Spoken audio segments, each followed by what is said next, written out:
ಅವರೇ, ನಾಗರಾಜ ಅಣ್ಣ ಅವರೇ, ರಾಣಿಯಮ್ಮ ಅವರೇ, ಸುಬ್ಬಣ್ಣ ಅವರೇ, ಸೋಮಶೇಖರ್ ಅವರೇ, ಕುಲಕರ್ಣಿ ಅವರೇ ಹಾಗೂ ರಾಜಶೇಖರ್ ಅವರೇ ಬಂದಲ್ಲ.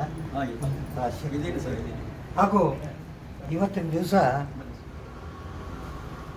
ರಿಯಲ್ ಸೀನಿಯರ್ ಸಿಟಿಜನ್ ಮೀಟ್ ಇದು. ನಿಜವಾಗ್ಲೂ ಹೇಳಬೇಕಂದ್ರೆ ಫೌಂಡೇಶನ್ ಡೇಗೆ ಫೌಂಡೇಶನ್ ಹಾಕಿದವ್ರನ್ನೇ ಕರೀಲಿಲ್ಲ ಅಂದರೆ ಫೌಂಡೇಶನ್ ಸೆಲೆಬ್ರೇಷನ್ ಹೆಂಗೆ ಮಾಡಬೇಕು ಅದು ತಲೆಯಲ್ಲಿ ಬಂತು. ಮುಖ್ಯವಾಗಿ ನಮ್ಮ ಕರ್ನಾಟಕದಲ್ಲಿ ನಿಜವಾದ ಫೌಂಡೇಶನ್ ಹಾಕಿದವರು ನಮ್ಮ ಸುಬ್ರಹ್ಮಣ್ಯ. ಇದು ಗರ್ವದ ಸಂಗತಿ. ಆಗಿನ ದಿವಸದಲ್ಲಿ ಯಾರೂ ಮುಂದೆ ಹೋಗೋರಿದ್ದಿಲ್ಲ ಮೇಡಮ್. ಒಬ್ಬರೇ ಹೈಕೋರ್ಟ್ಗೆ ಹೋಗಿ ಒಬ್ಬರೇ ನಿಂತುಕೊಂಡು ಎಷ್ಟೋ ಕೇಸುಗಳನ್ನು ಫೈಟ್ ಮಾಡಿದವರು ನಮ್ಮ ಸುಬ್ರಹ್ಮಣ್ಯ ಅವರು. ಈಗ ಸಾಕಷ್ಟು ಅದು ಒಂದಂತಲ್ಲ, ಇವರಿಂದ ಸಂಘಟನೆ ಬೆಳೀತು, ಎಲ್ಲ ಆಯಿತು. ಆಮೇಲೆ ನಾನು ಕೂಡ ಬೆಂಗಳೂರಿಗೆ ಅವಾಗ ರಿಟೈರ್ಮೆಂಟ್ ಆಗಿ ಬಂದ ತಕ್ಷಣ ನಾನು ಒಂದು ಸಮಾಜ ಸೇವೆ ಮಾಡಬೇಕು ಅಂತ ತಲೆಯಲ್ಲಿ ಬಂದಾಗ ನಮ್ಮ ನಾಗರಾಜ್ ಅವರು ಸಿಕ್ಕರು ನನಗೆ. ನಾಗರಾಜ್ ಬರ್ರಿ, ನಮ್ಮ ಜೊತೆಗೆ ಬರ್ರಿ ನೀವು. ನಾಗರಾಜ್ ಅವರು ಕೂಡ ನಮ್ಮದು ಒಂದು ಸಂಘಟನೆ ಇದೆ, ನ್ಯಾಷನಲ್ ಎಜುಕೇಷನ್ ಕಮಿಟಿ ಅಂತ.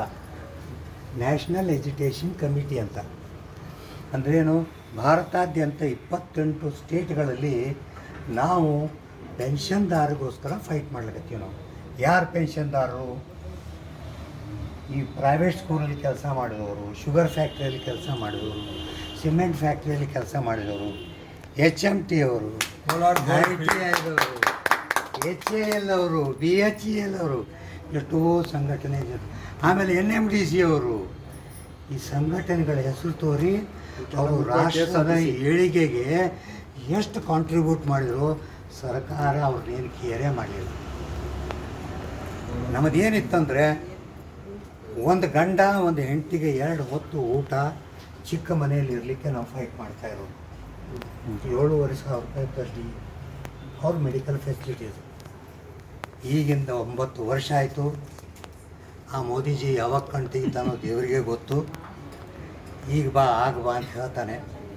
ನೋಡ, ನಮ್ಮ ನಡೆದಿದೆ, ಹಂಗೆ ಫೈಟ್ ನಡೆದಿದೆ. ಮೊನ್ನೆ ಕೂಡ ನಾವು ದಿಲ್ಲಿಗೆ ಹೋದಾಗ ಅವರು ನಿಮ್ಮನ್ನು ಬೇಗ ಕರೆಸ್ತೀವಿ ಅಂತ ಹೇಳಿದ್ದಾರೆ. ನಮ್ಮಲ್ಲಿ ರೊಟ್ಟಿಯಲ್ಲಿ ಶಕ್ತಿ ಇಲ್ಲ, ಫೈಟ್ ಹೆಂಗೆ ಮಾಡಬೇಕು? ಬೇರೆಯವ್ರು ಮಾಡ್ದಂಗೆ ಹೋಗಿ ನಾವು ಊರು ತುಂಬ ಗಲಾಟೆ ಮಾಡಲಿಕ್ಕೆ ಬರಲ್ಲ. ನಾವೆಲ್ಲ ರಿಟೈರ್ಡ್ ಜನ. ನಾವು ಮಾಡೋ ಉದ್ದೇಶಗಳು ಬೇರೆ, ನಾವು ಮಾಡೋ ಕಾರ್ಯಕ್ರಮಗಳು ಬೇರೆ. ನನಗೆ ಈ ಕಾರ್ಯಕ್ರಮ ಮಾಡ್ಬೇಕಂತ ಯಾಕೆ ತಲೆಯಲ್ಲಿ ಬಂತು?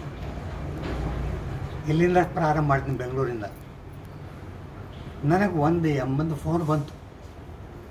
ITIಯಲ್ಲಿ ಸುರೇಶ್ ಅಂತ ಒಬ್ಬರು ನೌಕರಿ ಮಾಡೋರು. ಅವ್ರ ಹೆಂಡತಿ ಲಲಿತಾಂಬ. ಸರ್, ನಿಮ್ಮದೆಲ್ಲ ವಿಡಿಯೋ ನೋಡ್ತೀನಿ ನಾನು, ಎಷ್ಟು ಚೆನ್ನಾಗಿ ಕೆಲಸ ಮಾಡ್ತಾಯಿದ್ದೆ. ಅದು ಸಂತೋಷ, ನಿಮ್ಮದೆಲ್ಲ ಆಶೀರ್ವಾದ ಬೇಕು ನನಗೆ. ನೀ ಎಲ್ಲಮ್ಮ ಇದ್ದೀವಿ? ನಾನು HAL ಹತ್ತಿರಲಿ ಒಂದು ಅನಾಥಾಶ್ರಮದಾಗಿದ್ದೀನಿ ನಾನು. ಯಾಕಮ್ಮ? ನಾನು 2 ಮಕ್ಕಳು ತೀರ್ಕೊಂಬಿಟ್ರು ಸರ್. ನನ್ನ ಗಂಡ ತೀರ್ಕೊಂಬಿಟ್ಟ. ನನಗೆ ಬರೋದು 1,000 ರೂಪಾಯಿ ಪೆನ್ಷನಲ್ಲಿ. ನಾ ಜೀವನ ಹೆಂಗೆ ಮಾಡಬೇಕು? ಅವತ್ತಿನ ದಿವಸ ರಾತ್ರಿ ನಾನು ಊಟ ಮಾಡಲಿಲ್ಲ. ಆ ಅಮ್ಮನ ಫೋನ್ ಬಂದಾಗ ರಾತ್ರಿಯೆಲ್ಲ ಹತ್ತೆ ನಾನು. ನನ್ನ ಜೊತೆಗಿದ್ದವ್ರದ್ದು ಪರಿಸ್ಥಿತಿ ಹೆಂಗಾಗಿದೆ ಕೆಲವು ನಿಮಗೆ ಎಕ್ಸಾಂಪಲ್ ಕೊಡ್ತೀನಿ ನಾನು, ಎಲ್ಲ ಹೇಳಕ್ಕೆ ಹೋಗಲ್ಲ. ತುಮಕೂರಿಂದ ಒಂದು ಫೋನ್ ಬಂತು. ಸರ್, ನೀವು ಚೆನ್ನಾಗಿ ಕೆಲಸ ಮಾಡ್ತಾಯಿದ್ದೀರಾ? ಏನಪ್ಪ? ಇಲ್ಲ, ನಮ್ಮ ಪೆನ್ಷನ್ ಜಾಸ್ತಿ ಇಲ್ಲಪ್ಪ, ನಾವು ಪ್ರಯತ್ನ ಮಾಡ್ತಾಯಿದ್ದೀವಿ. ನೀನೇನು? ಮಗಳು ಜರ್ಮನಿಯೊಳಗಿದ್ದಾಳೆ, ಹೆಂಡತಿ ರಿಟೈರ್ಡ್ ಟೀಚರ್, ಪೆನ್ಷನ್ ಬರ್ತಾಳೆ, ಇವನು ಹೊರಗೆ ಹಾಕ. ನಾನು ಎದಕ್ಕೆ ಹೇಳ್ತೀನಿ ಅಂದರೆ, ಇವು 2 ಎಕ್ಸಾಂಪಲ್ ಕೊಡ್ತೀನಿ. ನನಗೊಂದು 25 ಫೋನ್ ಬಂದು ನಿಂತು. ನಾನು ನಮ್ಮ ರಾಷ್ಟ್ರಾಧ್ಯಕ್ಷ ಮಟ್ಟದಲ್ಲಿ ಮಾತಾಡಿದೆ. ಸ್ವಾಮಿ, ನನ್ನ ಪೆನ್ಷನ್ಗೊಂದೇ ಹೋರಾಟ ಬೇಡ, ನಮ್ಮಿಂದ ಎಷ್ಟೋ ಜನ ಹೀಗೆ ಅನಾಥಾಶ್ರಮದಲ್ಲಿದ್ದಾರೆ, ಅವ್ರನ್ನೂ ಭೇಟಿಯಾಗಿ ನಮ್ಮ ಕೈಲಾದಷ್ಟು ಸಹಾಯ ಮಾಡೋಣ. ಅವಾಗ ನಮಗೆ ಜ್ಞಾನೋದಯ ಆಗಿ ಈ ಕ್ಯಾಂಪೇನನ್ನು ಭಾರತಾದ್ಯಂತ ಮಾಡಲಿಕ್ಕೆ ನಾನು ನನ್ನ ಮಕ್ಕಳಿಗೆ ಮಾಡಿದೆ, ನನ್ನ ಹೆಂಡತಿ ಮಾಡಿದೆ,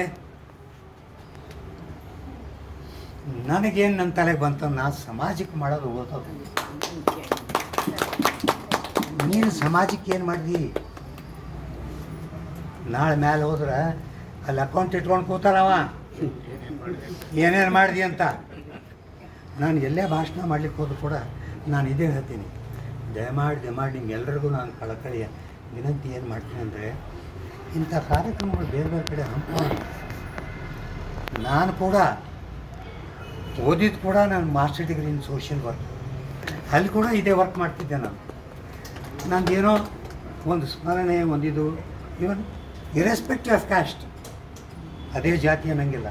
ಈ ಓಲ್ಡ್ ಏಜ್ ಹೋಗಿ ಹೋಗಿದ್ದೆ ನಾನು. ಇದು ಎಲ್ಲಿ ರೆಸಿಡೆನ್ಸಿ ರೋಡಿಂದ ಮೇಲೆ ಹೋಗ್ತಾರಲ್ಲ ಅಲ್ಲಿ ಕೂಡ ನನ್ಸ್ಗಳು ಏನು ಸರ್ವಿಸ್ ಕೊಡ್ತಾರೆ, ಏನು ಮಾಡ್ತಾರೆ. ಆಮೇಲೆ ಡೆಲಿಕ್ವೆಂಟ್ ಚಿಲ್ಡ್ರನ್, ಇಂಥ ಅನಾಥ ಜನರಿಗೆ ನಮ್ಮಲ್ಲಿ ಕೈಯಲ್ಲಿ ಆದ ಒಂದು ಸಹಾಯ, ಒಂದು ಹೊತ್ತಿನ ಊಟ ಬಿಡ್ರಿ, ಅವ್ರಿಗೆ ಸಹಾಯ ಮಾಡಿರಿ. ಅದರಿಂದ ದೇವರು ನಮಗೆ ಕಣ್ ತೆಗಿತಾನೆ, ಆಶೀರ್ವಾದ ಮಾಡ್ತಾನೆ. ಈ 9ನೇ ವರ್ಷದ ದಿನಾಚರಣೆಗೆ ನಿಮ್ಮೆಲ್ಲರ ಆಶೀರ್ವಾದ ತೋಲಿಕ್ಕೆ ನಾವು ಬಂದೀವಿ. ನೀವೆಲ್ಲರೂ ನಮಗೆ ಆಶೀರ್ವಾದ ಕೊಟ್ಟು ನಮ್ಮ ಟೆನ್ಷನನ್ನು ಸರಿಯಾಗಿ ಸೆಟ್ಲ್ ಮಾಡಿರಿ ಅಂದರೆ ಮತ್ತೆ ಆದ ತಕ್ಷಣ ನಿಮ್ಮಲ್ಲಿ ಬಂದು ನಿಮ್ಗೆಲ್ಲರಿಗೂ ಸಿಹಿ ಊಟ ಹಾಕಿ ಹೋಗ್ತೀವಿ ನಾವು. ಇದು ನಮ್ಮ ಕಡೆಯಿಂದ 100% ಗ್ಯಾರಂಟಿ. ನಿಮ್ಮ ಟೈಮ್ಗಳೆಲ್ಲ ಭಾಳ ತೊಗೊಂಡಿವಿ ನಾವು. ದಯಮಾಡಿ ನಮ್ಮ ಕಡೆಯಿಂದ ಏನು ತಪ್ಪುಗಳಾಗಿದೆ ಕ್ಷಮಿಸಬೇಕು. ಹಾಗೂ ಏನೇ ಸಹಾಯ ಇದ್ದರೆ ಈಗ ನಮ್ಮ ಕಡೆಯಿಂದ ಏನೇನು ತಂದಿದ್ದೀವಿ ಸ್ವಲ್ಪ ಬರುತ್ತೆ, ಸ್ವಲ್ಪ ಕೊಡ್ತೇನೆ. ಪ್ರಾವಿಷನ್ ತಗೊಂಬಂದಿದ್ದೀನಿ. ಈಗ ಹೇಳ್ರಿ ಈಗ ಏನೇನು ನಾವು ಕೊಡ್ತಾ ಇದ್ವಿ ಅದು ಹೇಳ್ರಿ. ಏನು ಫ್ರೆಂಡ್ಸ್ ಏನು ಹೇಳ್ರಿ. ಅಕ್ಕಿ ತಂದಿದ್ದೀರಾ? ಮೂರು ಹೇಳ್ದು 3 ಮೂಟೆ ಅಕ್ಕಿ. ಎಷ್ಟು ಕೆ ಜಿ ಅಕ್ಕಿ? ಅದೇ ಸರ್ 3 75 3 kg